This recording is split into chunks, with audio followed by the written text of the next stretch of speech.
So again, if we could find a second century manuscript that changed the Gospel of John in some way that you don't think it should be changed now, would you be willing to change it?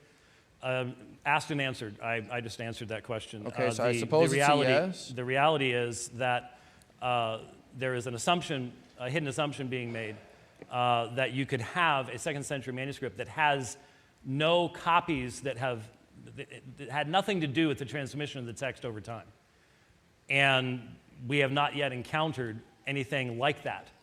And so it's a theoretical question that's a fantasy. It doesn't have anything really meaningful to do with actually doing textual criticism. Yeah, it's not a hypothetical question. It's a real question that speaks to how you would treat the Bible. So again, it seems to me, and correct me if I'm wrong, right? Tell me if I'm wrong, that if we found evidence to change a passage of Scripture for any verse in the New Testament, you would be willing, not to say that you would, but you would be willing to change any verse in the New Testament based on the evidence. Again, is that correct? Wrong. Again, you're wrong because you don't.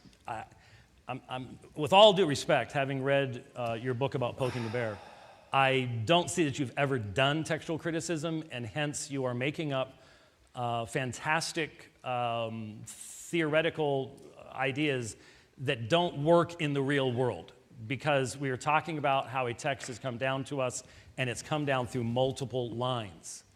So you're talking about one line, I'm talking about multiple lines. Unless you can refute that it has come through multiple lines, the rest of it really doesn't make any sense.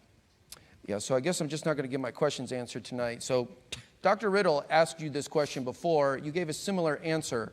And so I guess I'm pressing you on it again. This is an opportunity, someone who has a doctor's degree, to answer the question whether or not there's a single verse of the Bible that you would not be willing to change if there were evidence to change it. This is a simple question that could be answered by someone with master's degrees, 170-some mediated debates. Like, I'd think that this could be something you could answer. So is that a yes or a no? Out of respect for the audience, asked and answered. I've already answered the question. You are assuming things that are not in evidence. Provide things that are in evidence. We can have meaningful conversation. Okay.